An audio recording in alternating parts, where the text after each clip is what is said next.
जय हिंद प्यारे साथियों, कैसे हो? आई होप कि अच्छे होंगे। और मैथ साइंस के आंसर की थर्ड शिफ्ट की मैंने डाल दी थी, वो आपने मिला ली होगी। और बढ़िया पर्सन साइंस का सही हो रहा होगा, पूर्णतः विश्वास है। तो मेरे से जुड़े हुए हैं, साइंस जिस मेरे से पढ़ी है, ऑफलाइन या ऑनलाइन पढ़ी है, मेरे टेस्ट ज्वाइन किए, बहुत ही बेहतरीन क्वेश्चन सही हुए होंगे। ऐसा ही दमदार धमाका थर्ड ग्रेड के अंदर करने वाले हैं। अब हम चर्चा करेंगे जो शिफ्ट 3 की जो आंसर की है साइकोलॉजी की। और सीरीज के संबंधित बता देता हूँ, ये डी सीरीज लेके आया हूँ मैं। बहुत सारे बच्चों के मैसेज आते हैं, सर सब ए तो सारे ही करवा रहे हैं सर, बी सी डी लेके आइए। तो डी सीरीज लेके आया हूँ, इनको एक बार देख लीजिए, जिसकी बी और सी है वो भी मिलान कर लीजिए। और यहाँ पे मैं डी सीरीज लेके क्यों आया हूँ, क्योंकि यहाँ एक दो क्वेश्चन हैं जो कंफ्यूज वाले क्वेश्चन है। जैसे क्वेश्चन नंबर 1 है, ये बहुत शानदार क्वेश्चन है। इसका कुछ जो टीचर हैं इसका आंसर अलग मान रहे हैं, पर जब आंसर किया है तब मैं आपको जो आंसर बताऊंगा वही आपको देखने को, वही आंसर देखें। तो क्वेश्चन नंबर 1 से शुरू करते हैं, सारे क्वेश्चनों को हम एक एक करके देखते हैं। क्वेश्चन नंबर 1 देखिए, कौन सा समायोजन तंत्र शराब और नशीले पदार्थों का उपयोग दुश्चिंता से बचने के लिए किया जाता है? कि आप अगर आप दुश्चिंता है, आपके कोई चिंता वगैरह हो रखी है, ठीक है, तब शराब पियोगे, आप नशीले पदार्थ का सेवन करोगे, तो वो कौन से समायोजन रक्षात्मक युक्ति को काम में ले सकते हो? एक बार तो चिंता दूर हो जाएगी छांटियों वाले, ठीक है, बाद में वापस वह चिंता तो होनी है। पर एक बार आप समायोजन युक्ति काम में ले रहे हो, वो कौन सी युक्ति काम में ले रहे हो, इसका सही आंसर देखने को मिलता है दोस्तों, अवॉइडेंस मैकेनिज्म। ये इसका सही आंसर होगा। एक बार परिहार तंत्र इसका राइट आंसर माना जाएगा। कुछ अध्यापक इसका पलायन द्वारा समायोजन मान रहे हैं, जो कि गलत है। और देख लेना, जब आंसर की आए तब आपको ये परिहार तंत्र ही इसका राइट आंसर देखने को मिलेगा। इसके बाद में निम्नलिखित में से कौन सा कारक बच्चे के विकास को प्रभावित करने वाला आंतरिक कारक है? आंतरिक कारक कौन सा है दोस्तों, मुझे बताओ। बुद्धि। बुद्धि कौन सा है? आंतरिक कारण कारक है। वसानुक्रम से हमें बुद्धि क्या होती है, मिलती है। पर वातावरण का भी उस पर क्या पड़ता है, इफेक्ट तो जरूर पड़ता है, ध्यान रखना। इसके बाद में मस्तिष्क पक्षाघात का सामान्य कारण क्या हो सकता है? जन्म से पहले भी हो सकता है और जन्म के बाद में भी मस्तिष्क क्षति हो सकती है। इसका राइट आंसर ये। इसके बाद में देखो, सीखने को परिपक्वता से किस प्रकार अलग किया जा सकता है? सीखने को परिपक्वता से अलग किस तरीके से किया जा सकता है? जैसे अधिगम और परिपक्वता में अंतर स्पष्ट करना चाहता है ये। देखो, सीखना एक प्राकृतिक विकास प्रक्रिया नहीं, सीखना एक प्राकृतिक विकास प्रक्रिया नहीं है। सीखने के लिए बाहरी अनुभव आवश्यक है, जबकि परिपक्वता के लिए आनुवांशिक। ये लाइन चाहिए भी, इसका राइट आंसर होगा बी। इसके बाद में क्वेश्चन नंबर 5 देखिए, प्रकृति बनाम पोषण परिसंवाद का मुख्य विषय क्या है? बुद्धिमत्ता आनुवांशिक और वातावरण कारकों से प्रभावित होती है। ध्यान रखना, जो बुद्धिमत्ता होती है वो देन तो आनुवांशिकी की होती है, ठीक है, परंतु वातावरण का भी उस पर क्या पड़ता है, असर देखने को मिलता है। ध्यान रखना, तो इसका राइट आंसर ए से ही हो जाएगा, ध्यान रखना। एनसीएफ 2005 द्वारा सुनाई की गई शिक्षण रणनीतियों को का मुख्य उद्देश्य क्या है? ठीक है, तो शिक्षण रणनीतियों का यह है सुनिश्चित करना कि सभी छात्र परीक्षा के लिए तथ्य कुशलता से याद कर रहे हैं, ज्ञान को वास्तविक जीवन से जोड़ना। ये बस ये लाइन आते ही आपको पता है, इसका राइट आंसर बी होगा, ठीक है। इसके बाद में आगे वाला क्वेश्चन देखिए, औसत से कम बुद्धिमत्ता वाले छात्रों के लिए कौन सी शिक्षण रणनीति की सिफारिश की जाती है? औसत से जो कम जो बुद्धि वाले बच्चे होते हैं, उनके लिए बुनियादी चरणों को छोड़ देना नेगेटिव पॉइंट है, ये हो ही नहीं सकता। बिना व्याख्या के प्रदर्शन करना, ये भी नहीं हो सकता। सामग्रियों को छोटे छोटे और तार्किक चरणों में प्रयुक्त करना, ये हो सकता है।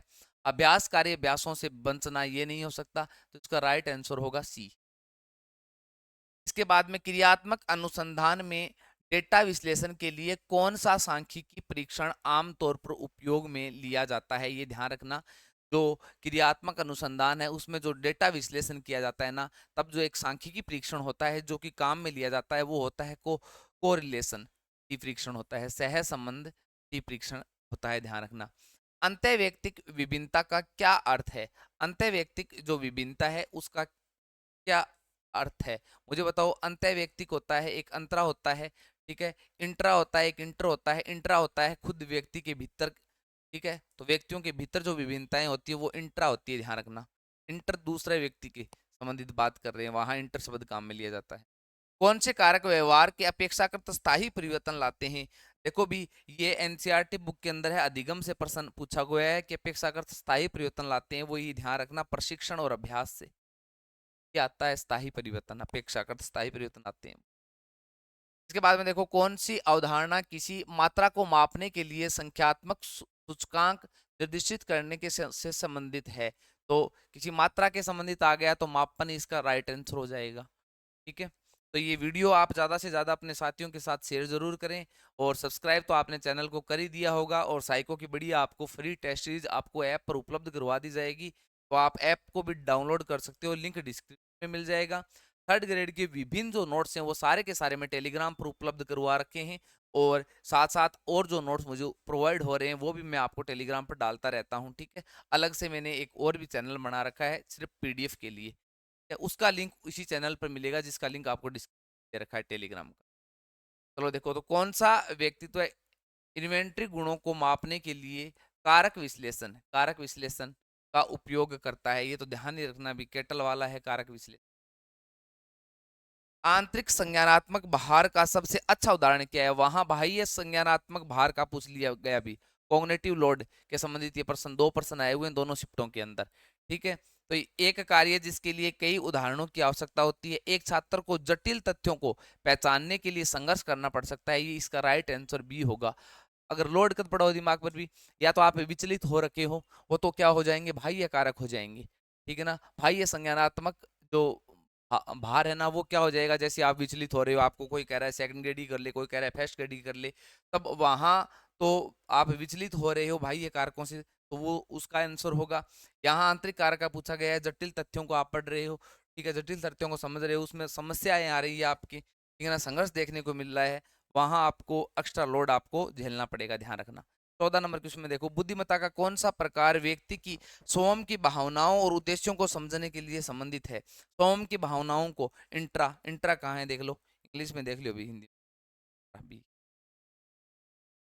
इसके बाद में देखो, कोहलबर्ग के नैतिक विकास के चरणों के अनुसार कौन सा चरण व्यक्तिगत अधिकारों और न्यायों के सार्वभौमिक सिद्धांतों पर केंद्रित है? सार्वभौमिक सिद्धांतों पर कौन सा, कोहलबर्ग का कौन सा सिद्धांत केंद्रित है? भी सार्वभौमिक नैतिक सिद्धांत अभिविन्यास, ये इस पर केंद्रित है।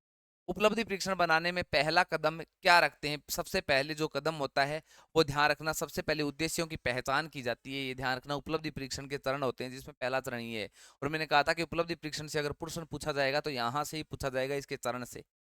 17 नंबर क्वेश्चन, व्यक्तित्व के संदर्भ में स्वभाव किसे संदर्भित करता है? जो स्वभाव होता है वो किसको संबंधित करता है? स्वभाव किससे संबंधित होता है? अभी अपना तो ये भावनाओं और संवेगात्मक प्रवृत्तियों से संबंधित होता है। रचनावादी शिक्षण, जहाँ रचनावादी शिक्षण करवाते हैं बच्चे, स्वयं कोई काम को करके सीखते हैं, क्या रचनात्मक शिक्षण होता है, सृजनात्मकता होती है, क्रिएटिविटी होती है। ठीक है, तो अभ्यास में शिक्षकों द्वारा सामना की जाने वाली वैचारिक दुविधा क्या हो सकती है? ठीक है, कक्षा चर्चाओं का प्रबंधन कैसे करें, शिक्षण शास्त्र के विश्वासों को रचनावादी सिद्धांतों के साथ सामंजस्य करना, ये ध्यान रखना। तो रचनावादी शिक्षण जहाँ बच्चे करते हैं, वहाँ शिक्षण शास्त्र के जो विश्वास होते हैं ना, उनमें और रचनावाद के बीच में आपस में क्या होता है, टकराव होता है, अभी उसमें सामंजस्य स्थापित करना, ये अध्यापक के लिए क्या उत्पन्न हो सकती है, दुविधा उत्पन्न हो सकती है। समाज में प्रतिभाशाली बच्चों को किस रूप में देखा जाता है? समाज में प्रतिभाशाली बच्चे होते हैं वो अमूल्य, उनका कोई मूल्य नहीं होता, अमूल्य संसाधन के रूप में देखे जाते हैं, भी ध्यान रखना।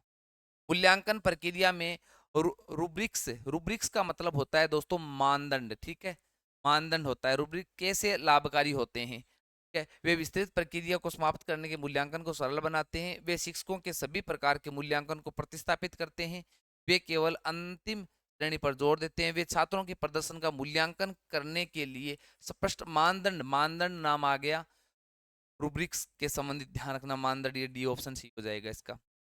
रचनात्मकता के विकास में पहला चरण क्या होता है? सृजनात्मकता के संबंधित दोबारा एक प्रश्न ये देखने को मिल गया आपको।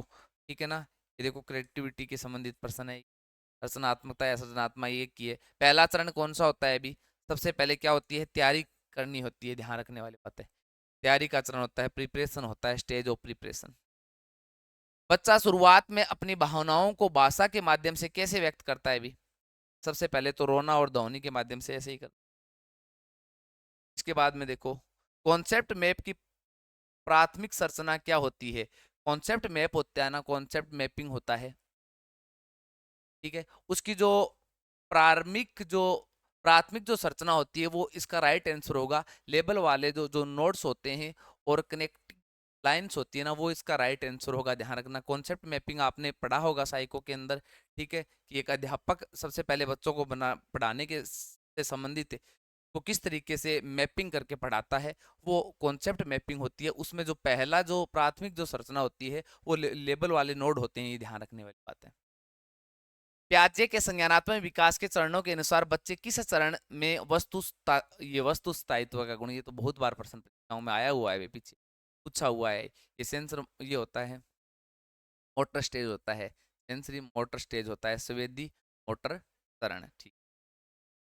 समायोजन की प्रक्रिया मुख्य रूप से वस्तु स्थायित्व का गुण विकसित हो जाता है। उसको ऐसे कहेंगे ना कि देख वो देख कागलो ले गयो, उस्मान कबूतर ले गयो, तो वो उसको समझने लग जाएगा कि ये बात सही नहीं है भी, ये फेंक रहे हैं। ठीक है, तो वस्तु स्थायित्व का गुण होता है ना, इस अवस्था में आता है। ये जीन प्याजे की अवस्था है। समायोजन की प्रक्रिया मुख्य रूप से किसे प्राप्त करने का प्रयास करती है? भी समायोजन की प्रक्रिया सम और पर्यावरण के बीच में सामंजस्य स्थापित करना ही समायोजन कहलाता है। ये तो बार बार पढ़ते आए हैं। आरटी एक्ट 2009 की धारा 29 के तहत शिक्षा का माध्यम प्राथमिक रूप से होना चाहिए। तो 29 धारा 29 का प्रश्न वहां आ गया। धारा 29 के अंदर किसका उल्लेख किया गया है? भी प्रारंभिक चरणों के क्षेत्रीय और मातृभाषा को उल्लेख किया गया। देखो भी प्रश्न बहुत ही शानदार पूछे गए हैं साइको के अंदर। थर्ड ग्रेड के अंदर भी ऐसे 10 क्वेश्चन जो आपके आएंगे ना, वैसे शानदार क्वेश्चन ही पूछे जाएंगे। तो एनसीईआरटी बुक को अभी से पढ़ लो, कक्षा 11 और 12 की। अगर आपके इस तरीके से अगर अप्लाइड क्वेश्चन आते हैं दोस्तों, ठीक है, तो आपको एनसीईआरटी बुक का सहारा जरूर लेना पड़ेगा और वहां से ही ये क्वेश्चन आते हैं। आपको उसके टॉपिक के प्रति समझ विकसित करनी होगी, रटने से काम नहीं चलने वाला। इसके बाद वसानुक्रम और पर्यावरण की प्रारंभिक जो निर्भरता होती है क्या दर्शाती है? ये ध्यान रखना। ठीक है, विकास को वसानुकरण और वातावरण दोनों प्रभावित करते हैं, दर्शाती है। कौन सा अभिप्रेरणा सिद्धांत प्रदर्शन बढ़ाने के लिए स्पष्ट और विशिष्ट उद्देश्यों के निर्धारण पर केंद्रित है? ध्यान रखना, अभिप्रेरणा के सिद्धांत होते हैं, 10-15 सिद्धांत हैं, वो आपने पढ़े होंगे। अगर नहीं पढ़े हैं तो इसका आंसर ध्यान रखना। जो लक्ष्य निर्धारित करने का सिद्धांत होता है वो स्पष्ट और विशिष्ट उद्देश्यों से है। केटल के सिद्धांत में फ्लूइड बुद्धिमत्ता, जो तरल जो बुद्धिमत्ता है, वो किससे संबंधित है? एक तो ठोस बुद्धिमत्ता होती है, जो पुराने जो पूर्व ज्ञान से हम कोई नई चीज को करते हैं। एक हम पूर्व ज्ञान का सहारा ले बिना नई समस्याओं का हल कर देते हैं, वो होती है फ्लूइड बुद्धि, तरल बुद्धि। का डी आंसर इसका राइट आंसर। विकास के किस सिद्धांत के अनुसार विकास गर्भावस्था से मृत्यु तक चलता है? निरंतरता का सिद्धांत, ये हम पढ़ के आए हैं। तो इसी के साथ जो साइको की जो 30 के 30 क्वेश्चन है हमने कर लिए हैं। तो आप एक बार शेयर दबा के शेयर कर दीजिए दोस्तों। और साइको की जो टेस्ट सीरीज है वो एनसीईआरटी आधारित होगी। इसी टाइप के क्वेश्चन आपको उनके अंदर देखने को मिलेंगे। तो आप टेलीग्राम चैनल से भी जुड़ जाइए और चैनल को सब्सक्राइब करना न भूलें। इसी के साथ मैं अपने शब्दों पर विराम देता हूँ। जय हिंद, जय भारत।